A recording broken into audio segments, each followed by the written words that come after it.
Halo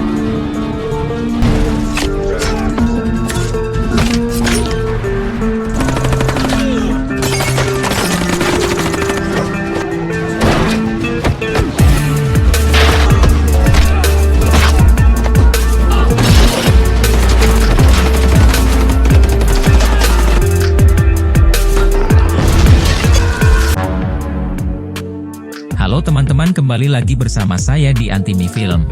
Kali ini saya akan menceritakan sebuah film berjudul Mechanic Resurrection yang dirilis pada tahun 2016.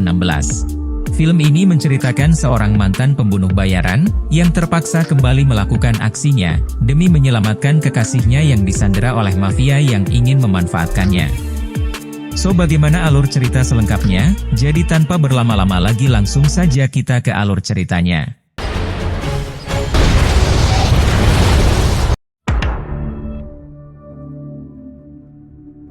Di awal film kita diperlihatkan kepada seorang pria bernama Arthur Bishop. Ia adalah seorang mantan pembunuh bayaran yang menjalani kehidupan baru dengan mengganti nama menjadi Santos.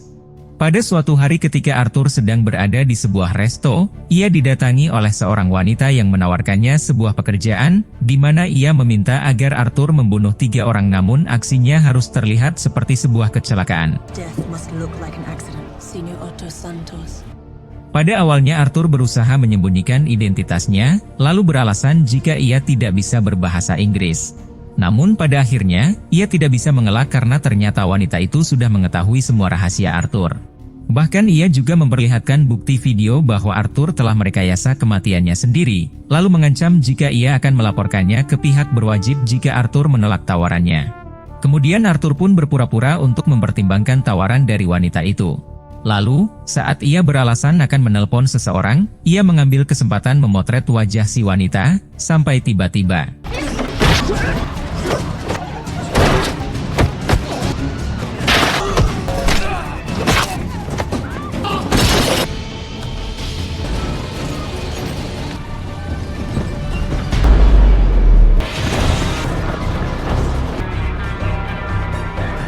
setelah berhasil kabur, Arthur pun segera bergegas menuju ke kapalnya untuk mengambil barang-barangnya yang lama ia simpan.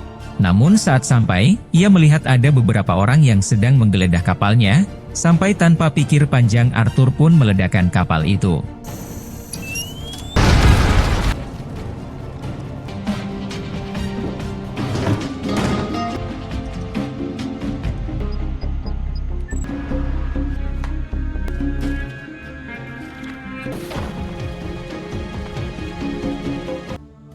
Kemudian adegan berpindah di mana Arthur akan menemui sahabat lamanya di sebuah pulau yang terletak di Thailand Selatan. Tujuannya ke sana tidak lain untuk menemui sahabat lamanya bernama Mei, lalu mengambil barang simpanannya yang sering digunakan saat Arthur masih bekerja sebagai pembunuh bayaran. Di sana, Arthur juga berhasil menemukan sebuah informasi tentang wanita itu, yang ternyata seorang yang bekerja untuk salah satu mafia pedagang senjata bernama Riah Crane. Keesokan malamnya Mei melihat seorang wanita bernama Gina yang mengalami kekerasan fisik dari seorang pria yang bernama Frank di atas kapal. Sementara Mei yang mengetahui itu, segera memberitahu Arthur lalu memintanya untuk menyelamatkannya.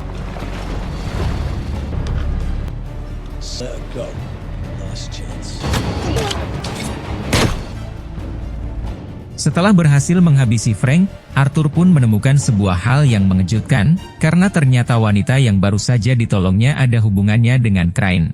Kemudian Arthur pun menghampiri Gina yang terbaring di kamarnya, lalu menginterogasinya mengenai keterlibatannya dengan Crane.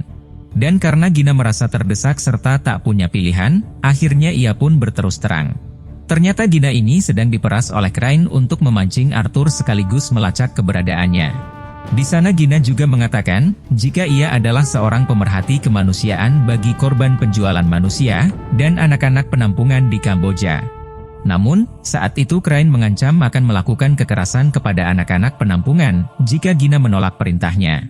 Dan karena seiring berjalannya waktu, Arthur dan Gina terlibat cinta lokasi, sampai karena hal itulah kini Arthur memiliki rencana untuk menghancurkan Crane. Keesokan harinya terlihat anak buah Crane yang akan menangkap mereka berdua. Namun saat itu, Arthur sengaja membuat Gina dan dirinya tertangkap. Kemudian Arthur dibawa ke Bangkok untuk bertemu dengan Crane. Di sana ia duduk di atas kursi yang telah dipasangi sebuah alat yang memastikan Arthur tidak akan menolak tawaran Crane. Saat itu Arthur ditugaskan untuk membunuh 3 orang, namun harus terlihat seperti sebuah kecelakaan. Yang pertama ia harus membunuh Krill, seorang mantan panglima perang sekaligus salah satu pembunuh kejam yang sedang ditahan di penjara Kedah Malaysia. Di mana penjara itu terletak 70 mil di tengah laut dan perairan yang dipenuhi dengan ikan hiu, sehingga sangat mustahil tahanan bisa lolos dari penjara itu. Namun, dengan kecerdasan yang Arthur miliki, ia mulai mencari cara agar bisa masuk dan lolos dari penjara tersebut. Ia lalu memeriksa daftar buronan Malaysia yang kemungkinan memiliki wajah yang mirip dengannya, lalu menyamar dan membuat paspor palsu. Sampai Arthur pun berhasil mengecoh polisi Malaysia, sehingga membuatnya dimasukkan ke penjara tujuannya.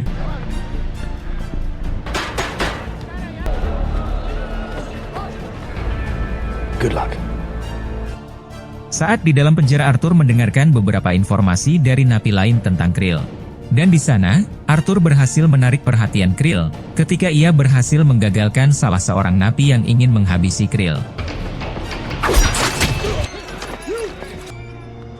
Sebagai tanda terima kasih Krill pun mengundang Arthur makan malam bersama di tempatnya. Saat itu Arthur menjawab jika ia bersedia, namun dengan syarat jika makan malamnya bersama Krill tidak mau dihadiri banyak orang. Dan hal itu, sengaja Arthur lakukan agar ia dapat melancarkan aksinya dengan mudah. Setelah itu Arthur pun datang ke ruangan pribadi milik Krill, lalu berpura-pura meladeni ucapannya. I'm going to run all of Africa, like you.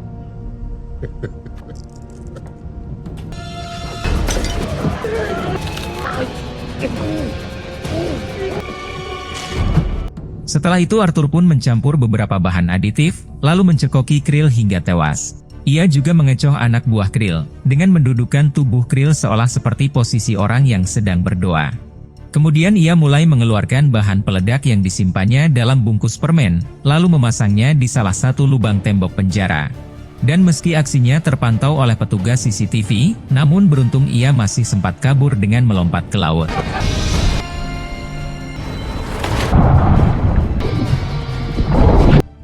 Tak jauh dari penjara itu, sebuah kapal telah menunggu untuk menjemput Arthur. Lalu setelah Arthur naik ke kapal, ia segera meminta untuk dihubungkan dengan Gina untuk memastikan jika Gina baik-baik saja.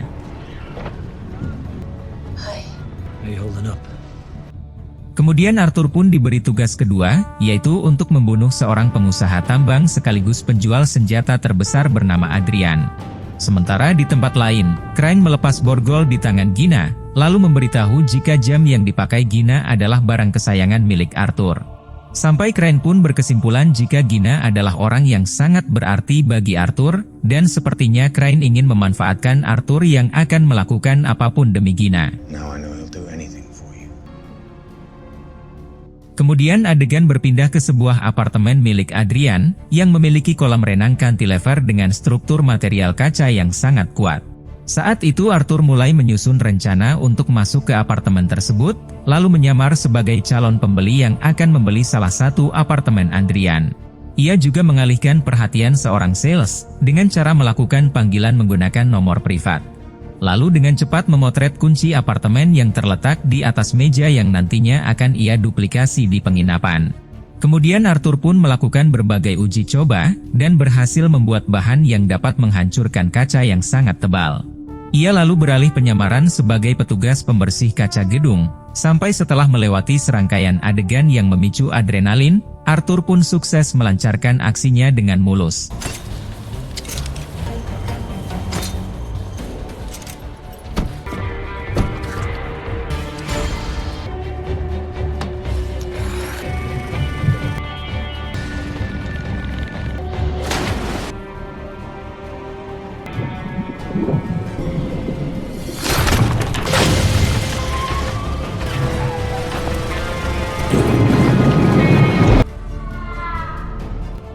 Kemudian Arthur pun kembali dihubungkan dengan Gina melalui panggilan video.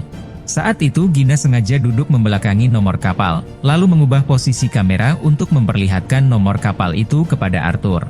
Sampai berbekal tangkapan layar Arthur menghubungi pihak asuransi dan meminta untuk melacak posisi kapal itu.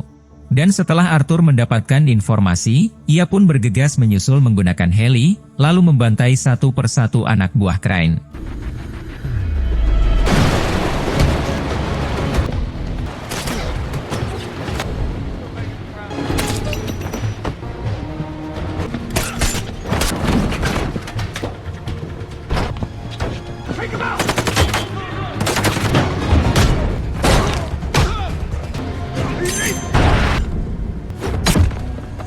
Namun sayangnya saat itu Arthur berhasil dilumpuhkan dengan sengatan listrik. Kemudian Arthur dipaksa kembali untuk menjalankan tugas selanjutnya, yaitu membunuh seorang pebisnis senjata bernama Max Adam, yang berada di Bulgaria. Adam sendiri memiliki banyak pasukan dan sistem pengamanan yang sangat ketat, sehingga tidak mudah bagi Arthur untuk menerobos menghabisinya. Lalu setelah itu, Arthur diam-diam mencari informasi keterkaitan Crane dengan ketiga orang yang menjadi targetnya. Sampai setelah mengetahuinya Arthur pun merasa telah diperalat oleh Crane, karena rupanya mereka adalah saingan bisnis Crane.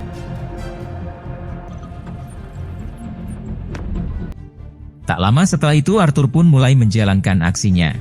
Ia mendatangi sebuah rumah sakit yang memiliki helikopter, dan posisinya kebetulan berdekatan dengan markas Max Adam. Lalu dari atas gedung, Arthur menembak salah satu petugas penjaga markas Adam, dan saat rumah sakit mengirimkan pertolongan darurat menggunakan heli, dengan cepat Arthur menyusup ke bagasi lalu mendarat di markas Adam. Kemudian Arthur pun memasang sebuah alat yang mampu menghancurkan sistem kamera CCTV, lalu mulai melumpuhkan beberapa pasukan Adam.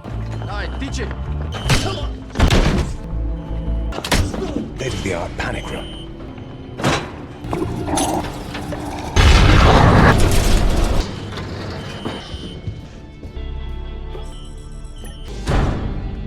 Setelah Arthur berhasil menyusup ke ruangan pribadi Adam, tanpa diduga Arthur pun memiliki sebuah rencana yang sangat mengejutkan.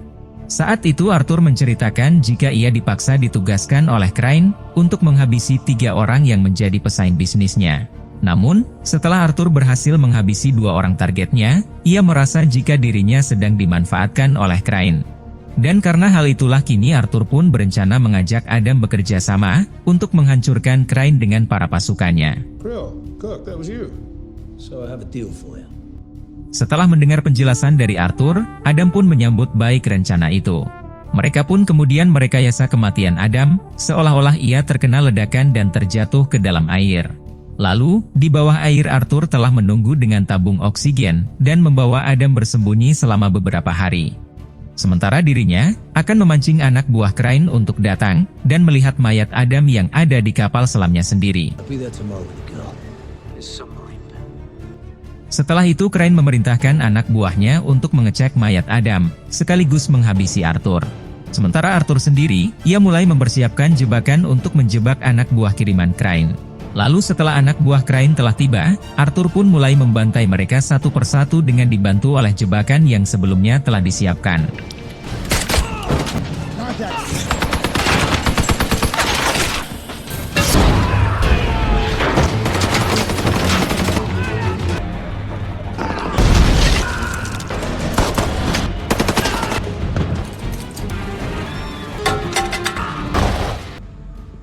Setelah mengetahui jika semua anak buahnya dihabisi oleh Arthur, Crane pun mulai panik lalu memperketat penjagaannya. Lalu tak lama setelah itu, terlihat Arthur yang muncul dari dalam air, dan mulai membantai mereka satu persatu. Sementara itu Gina yang tadinya menjadi umpan untuk Arthur, kini ia pun mulai melakukan perlawanan. Namun sayangnya ia harus tertembak lalu dibawa kembali oleh Crane untuk dijadikan tawanan.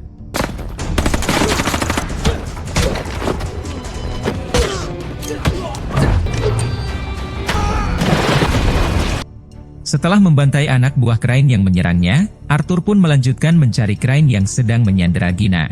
Sementara itu Crane sendiri telah mengaktifkan bom waktu yang akan menghancurkan kapal dalam 4 menit ke depan. Kemudian setelah Arthur menemukan Gina yang ditinggal Crane, Arthur pun segera membawa Gina masuk ke dalam sekoci, lalu dengan cepat menceburkan sekoci itu. Sementara Arthur akan melanjutkan aksinya untuk membantai satu persatu anak buah Crane, termasuk Crane sendiri.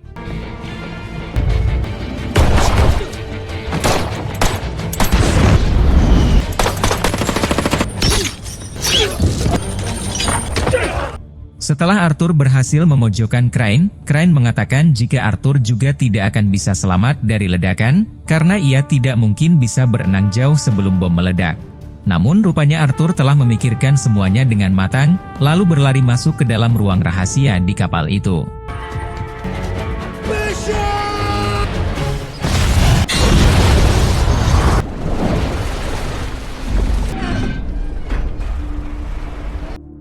Kemudian adegan berpindah kepada Gina yang berhasil dievakuasi oleh para petugas.